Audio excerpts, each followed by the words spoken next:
Hello everyone and welcome back to Let's Play Let It Die. So, I've taken a few preparations between episodes. Now I've got my inventory sorted out. I've got a couple of mushrooms ready here on the side that didn't fit in the inventory, that has to be consumed here straight away anyway. I've set up the decals we'll be using on this particular boss fight. And we're the striker class, of course. I'd highly recommend for Jin-Die above any other type of fighter the striker class, because as what's his face in the Hated Arcade already mentioned, I forgot his name. I forget his name. Yeah, some gamer, some hardcore gamer. As some hardcore gamer recommended, when fighting Jin-Die, go physical. Physical damage, not range damage. It's difficult when you're getting a bunch of missile attacks flinged at you to be able to aim properly back in their direction. It's much easier to get physical with Jin-Die. Anyway, so here, some things to be aware of for the fight. Some helpful tips, I'd say. There's a couple of things you need to bring on a boss fight. You'll need to bring some healthy weapons. Wait a minute. Healthy weapons. Golden snowcap. Get in my belly. Boink. Okay, they're kind of healthy. They're healthy enough. So, want to bring some healthy weapons, healthy armor. You'll want the weapons and armor for the boss to be of the same grade of material of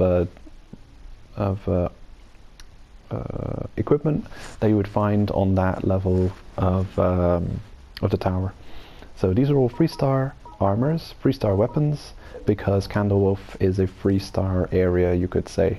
Dodd is 1-star, War Ensemble is 2-star, and Candlewolf is a 3-star zone. Like, when referring to weapons and armor, I usually like to refer to things in tiers, because that'll tell people how often it's been upgraded and in which tier it is.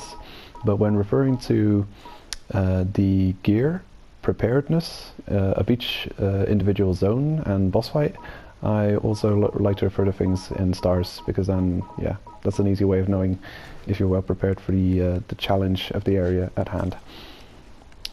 So, also, when going on a boss progress run, when you're going on a boss kill, your intention is to make it through the boss and unlock all those floors. That's your single-minded goal and nothing else. So we'll be picking up nothing on our run. We've got one free spot, but who knows what that's for. Yeah, we're bringing as much things as we can on us, and yeah, we're going for the boss kill, nothing else. Straight to the boss, try and ignore as much as we can. We've got our decals set up specifically for this boss fight. It's not exploring decals, not collecting decals, just boss killing decals, specifically for Jin-Die.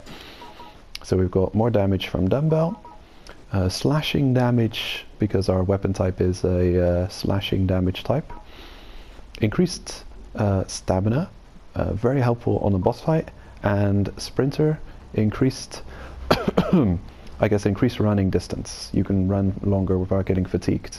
So movement is very important for bosses. Excuse me. Especially bosses like Jin-Die, where you've got a lot of time spent just avoiding the boss's damaging attacks. In fact, we can go even further than having sprinter. We could have marathon runner, but I'm not going to go over the top, because, you know, I want this to be emulatable. I want people to be able to copy this strategy.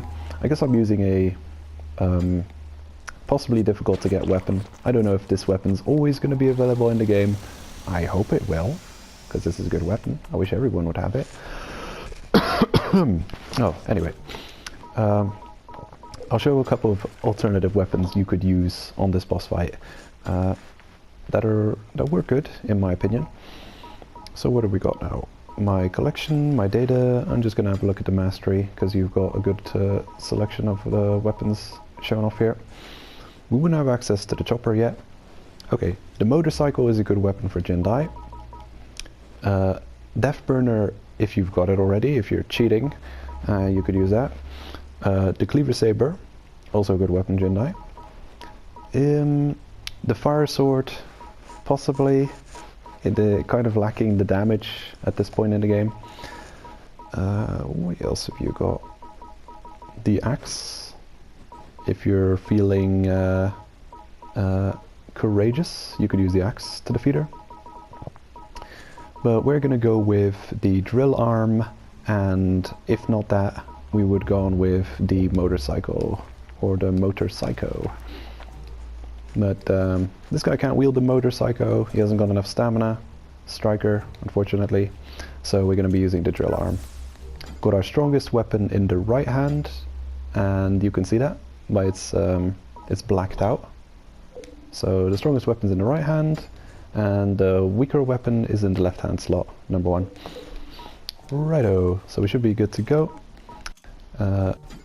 Bring enough healing beasts on you, attack shrooms, and offensive shrooms you're going to use situationally on the boss. For this boss we're taking even stronger mushrooms than we'd usually, some grilled umbrella rib and a grilled cat-eye shroom. So let's pray to RN Jesus that we will get a good route and find the boss quickly, because I'd like to do this in this episode. Please, pretty please, let us find it. Here we go. I don't think I'm forgetting anything. Yeah, I think we're good to go. Previous episode was getting prepped for the boss. Going to floor 11, finding some helpful beasts that we can use. And of course, we didn't necessarily show off a floor to find higher level beasts that you'd use to heal. You know, the lizard or the turtle. But we found a bunch of those in Kani and just all over the place in the Candlewolf zone. I love to be able to recommend a specific floor where you find a lot of those beasts, but I can't really think of one off the top of my head. Right, so we're looking for up purple to Shimimeno. We were blocked from accessing the elevator on Shinkobashi because apparently you need to have defeated both sub-bosses, so both mid-bosses, to unlock a locked gate, or a series of lock gates, which will lead to the elevator on that floor. Which doesn't matter. I mean, for this video, for the purpose of this video, fighting JinDie, Candlewolf JinDie, you wouldn't be able to access that floor from that side anyway. Did you hurt each other? My god. How mean. So we've also got a fluffy fungus on us, and that's just in case we come across some obnoxious hater who tries to kill us and ruin our day. So we'll be able to skip one hater. Don't have a lot of weapons on us. Hope we don't have to defeat any of these guys. Hope we don't have to waste weapon durability on fighting screamers. Hope we don't. Okay, that's going down. Not where we need to go. Avoid you guys. Kind of a sticky situation we're in now. Burning my armor off. Please. I'm set up for the boss, not for long treks through the Candlewolf madhouse. Okay, we're doing well. I'm not going to run out my stamina because even though we're going to just recover shortly, standing still even for a second with this train of enemies on us.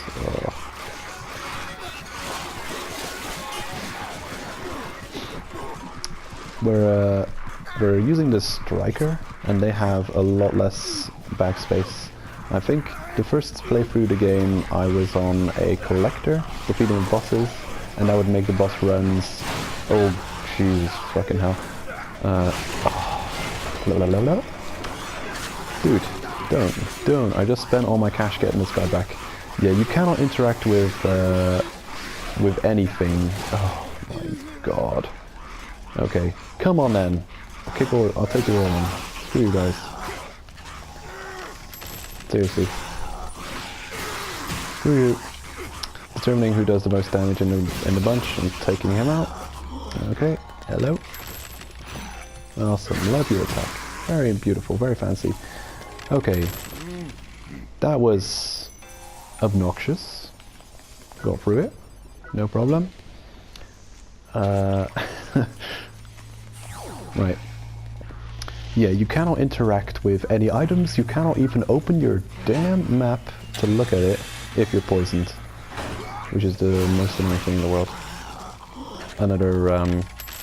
Another great boon to having Poison Eater, that you actually don't need to care about that. Right, so that was the worst. Yeah.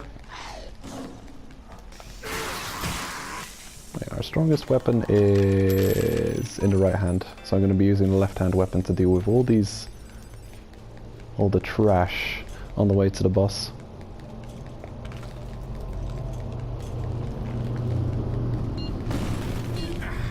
Oh, found a mine.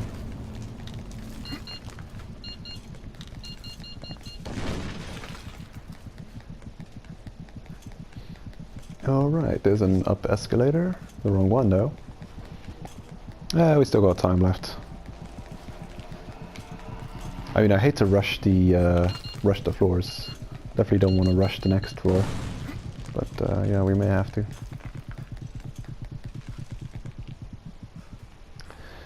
When you're wearing armor for these bosses, you shouldn't worry too much if the armor you're wearing has a weakness to the damage type your boss does.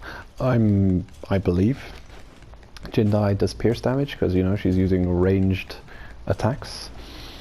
The other boss types, damage types, I'm not certain. It would surprise me if they used slashing. They might be using blunts. I'm really not sure.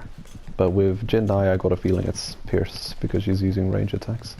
So this armor is weak to pierce, slightly. It's got a 10% total pierce damage increase. So, but you shouldn't really worry about armor resistances. As long as you've got a properly upgraded armor, which is of the star of the floor type you're on, then it should be alright. It should be well enough preparation to deal with the boss at hand. I remember fighting Cohen on floor 26 the first time and getting one shot by his charge attack because my gear wasn't upgraded enough. And I took a hit or two on my Cohen video in the Let's Play, just a few episodes ago I'm guessing. And yeah, we took those like a champ. Didn't take off hardly any health at all. So our armor upgraded, our gear upgraded pretty properly for where we should be in the game. On my first playthrough the game, I didn't really care for upgrades as much. I didn't consider them very important to do. Also, I didn't know many ways of upgrading gear and getting resources to upgrade gear. This looks like a boss arena, and it is. So, you sneaky bugger. Gotcha. So, I didn't really care to upgrade so much my first playthrough. It was only after I'd reached floor 30 and beyond that I was like, oh damn, these guys actually kicking my ass in one shot. I may have to upgrade things. And then I started upgrading things. It took a long time. I think I played through the first 30 floors of the game in a month. It took me like a week to deal with the first boss, 2 weeks, or not, no, a week for the first boss, a week for the next one, 2 weeks for Candlewolf, and then it took a whole month to get ready for the final boss. So that's what you get for ignoring upgrades completely. So hey, anyway, we're here rambling on about irrelevant things. Right, take stock of all of your items. Make sure you've equipped all of your weapons and armor, that it's all ready, don't have to equip them or unequip them during the boss fight. Check your rage, check your health, check things you're going to consume before the fight and things you're going to consume during the fight. We're going to be buffing with the vampire. Get this from killing crabs. Grilled vampire fungus. We recover 40% of the damage we deal, and it takes 40 seconds of time, and it stacks. So technically we could stack these all before the fight, as well as the grilled red stink shroom. 75% attack up, and we take 25% more damage, unfortunately, from enemy attacks. So bear that in mind. We're not going to stack these before the fight because of how the fight works. We may have no access to the boss during portions of the fight, so we'll be just having one. I will be eating one of each to get their pretty good use, since the red sting makes you weaker, but the fire lets you recover while you are aggressive. We'll go healing beasts just in case. Grilled cat-eye shroom and grilled umbrella rib fungus. You should consume these before the fight, as the cutscene introduction to the boss will remove those invisible or slow effects. You have to use these during the fight. So here we go. Here goes nothing. I'll eat the buff that lasts the longest first, so that I can start ticking off. The attack up. We may be over-prepared for this. We may be over-prepared, we'll see. Starting off with invis, because she should be available for damage at the start of the fight. Hey, excuse me. Looks like she's reloading. Yeah, when she does that red glow, she's charging up her laser. Pokey pokey. Pokey pokey. Well, that's a lot of damage. I don't want to defeat her now. I want to show off all of her attacks. Okay, this is a new one. Hey, that has some tracking to it. It'll hit you and stun you for a few seconds. Yep, she's reloading.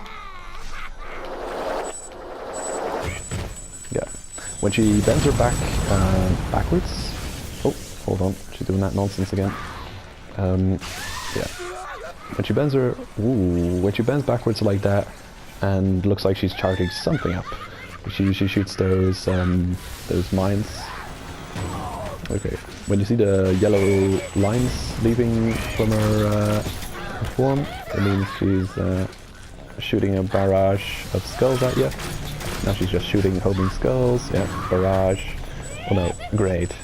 I guess it means she's shooting something. So, homing skulls, teleporting away, and she's up top again. Oh, teleporting. Oh, behind us. You can dodge behind these pillars, and the electric will hit the pillars and not stun you. Oh, meet a beast, why not? Teleporting.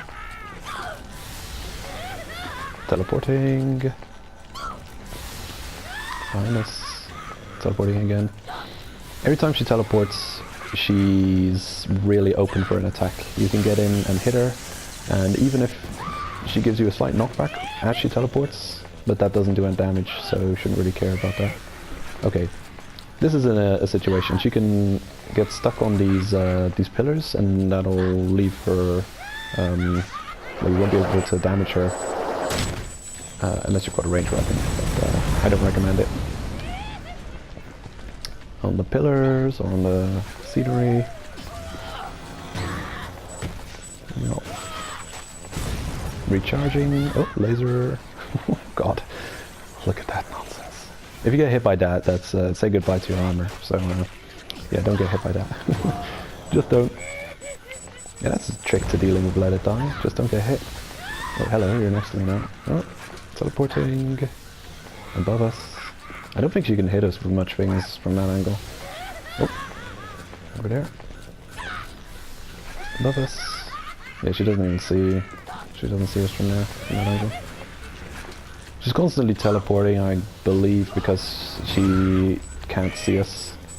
Her laser tracking isn't detecting us, so she's teleporting away. Anyway, I'll try and hit her with the slow mungus. I'll wait till she teleports on the floor. Do it.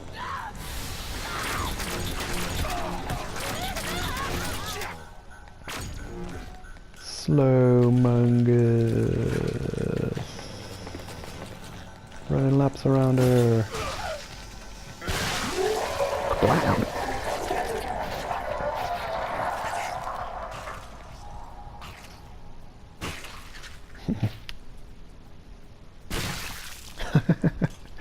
That is such a cool animation. Like a jiggly pudding. Anyway, she's defeated. We've unlocked all the things, all the floors, everything's unlocked. We've unlocked the game, and we can continue onwards. We can carry on with our day.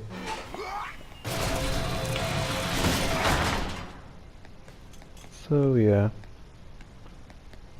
Anyway, that's the JinDie mid-boss for Candlewolf Zone. As you can see, if your armor is well enough upgraded, you can take quite a lot of hits from her. Just definitely don't get hit by the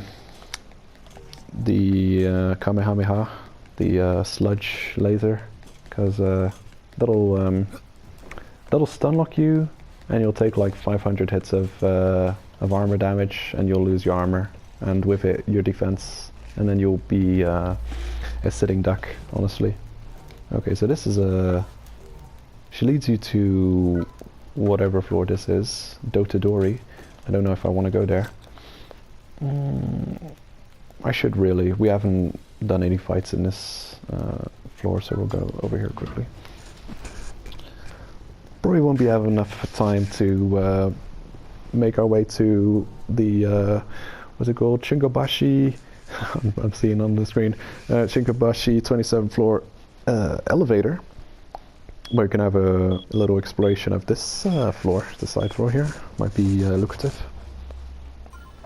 Just gonna check my notes, see if there's anything here, a stamp or a story. What floor is this? Dotadori, 27th floor. Nope, don't need this for anything. We're looking for 27th floor Daimon Machi or 27th floor Shinkobashi, which is over there. Shinkobashi holds one of the tails, and Daimon Machi holds a stamp machine, which we've already got. Got that between episodes. Anyway, I saw invaded by... Oh, yeah, there it is. So yeah, that was the JinDie fight. Very manageable if you're properly prepared.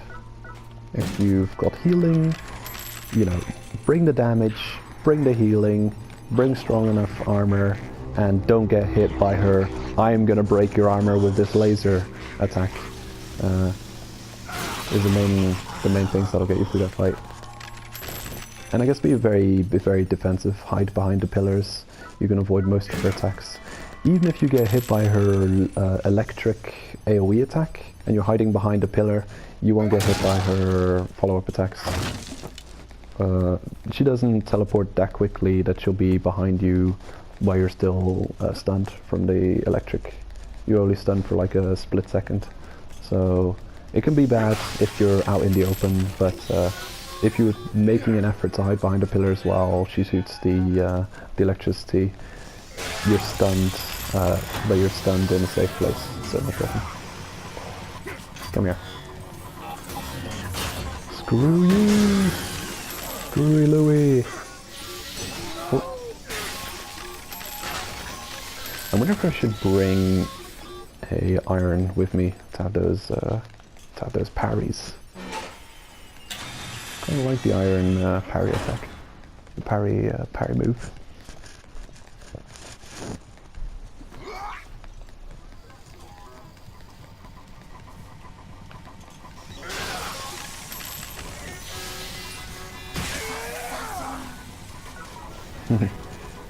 You got obliterated.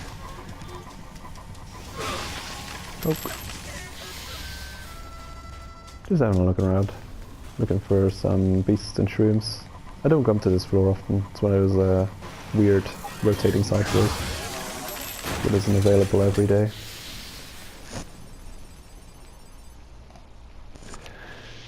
Any beasts around? The punch room.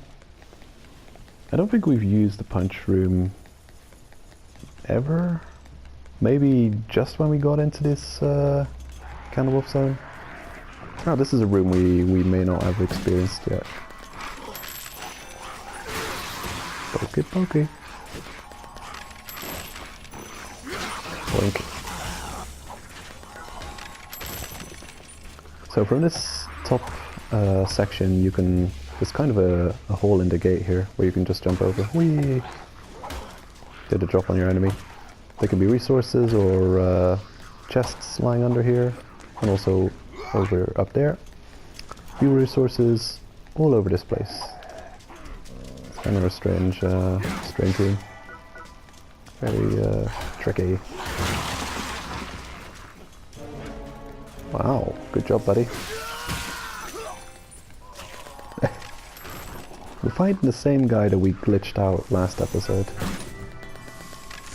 Oops. Hold on, how much time has elapsed? I think we're running late on the episode. I'm just gonna let the timer run out, but I believe we're almost out of time. So I'm just gonna say the next episode is gonna be trying to get to Shinkobashi, unlocking the elevator, and then continuing onwards, trying to reach the floor 30.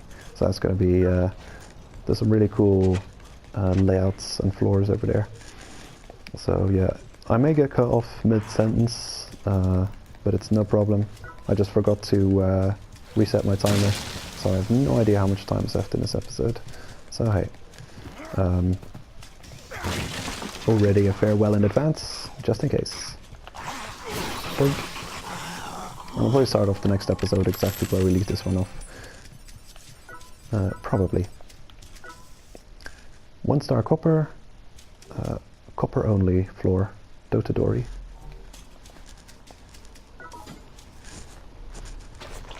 Nom nom nom nom nom. Infinite stamina, infinite power. Plop.